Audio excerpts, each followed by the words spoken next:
So ayan, magbibigay lang tayo ng tips bakit hindi gumana yung heat gun na to na ginagamit namin. So nakapag-bend pa ako dito.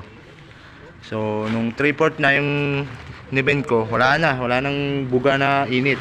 May hangin kaso nga lang walang bugang init. So yun yung troubleshooting natin dito sa heat gun, no? Magbibigay lang tayo ng idea. So ang kailangan nyo lang baklasin dito ay itong pinaka heating element nya, no, dito. So may pointer yan doon na umaangat. So ituturo ko sa inyo kung saan yun para may idea kayo kung saan yun dapat nyong puntahan pag sakaling naka-encounter kayo ng ganitong problema sa heat gun nyo. So ayan, baklasin ko muna to. So yun, yung kamay ko pala nadali yan ng ng wall angle. Baklasin ko muna mga idol. Yung meron yan dito, sikwatin nyo dito. Ayan, kuwatin nyo siya dito para makalas nyo yung pinaka motor nya, no? Yan.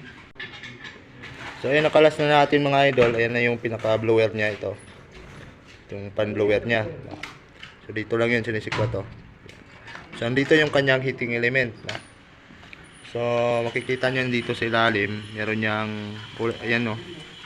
Kailangan natin tanggalin yan. So madali lang tanggalin yan.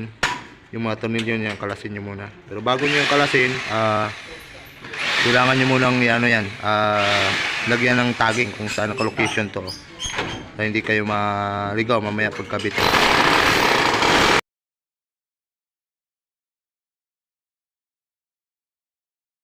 Diyan nyo muna, yan. So ito mga ito. So, kita nyo ba yan? Yan yung laging problema nito. So hindi nagko-contact, nawala na yung pinaka niya, yung pinaka pointer, no. Yan. Yan. Hirap i-focus, no. Ayan. So diin natin yan. Kailangan mag-contact yan tulad yan. Malinaw na malinaw mga idol, no. So kitang-kita. So ito yung pinaka heating element niya, ito yung ito yung umaapoy. Then tinatamaan to ng hangin kaya yung buga niya ay mainit. So yan, ko muna yan, idiin ko, ipukontak ko muna yan. Dalawa na yan. So yun na nga mga idol, no. So okay na. Ayan, no. Inangat ko ng todo yung yung pinaka contact point niya. So okay na yan. So subukan na natin. So ayan, nakasaksak na. So try natin. Try. Gumana ba? Bandang. Yun. Okay na.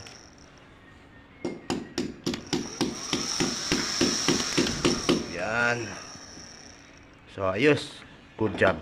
Yun na nga, no, sa pagbalik nito, medyo mag-ingat kayo, no.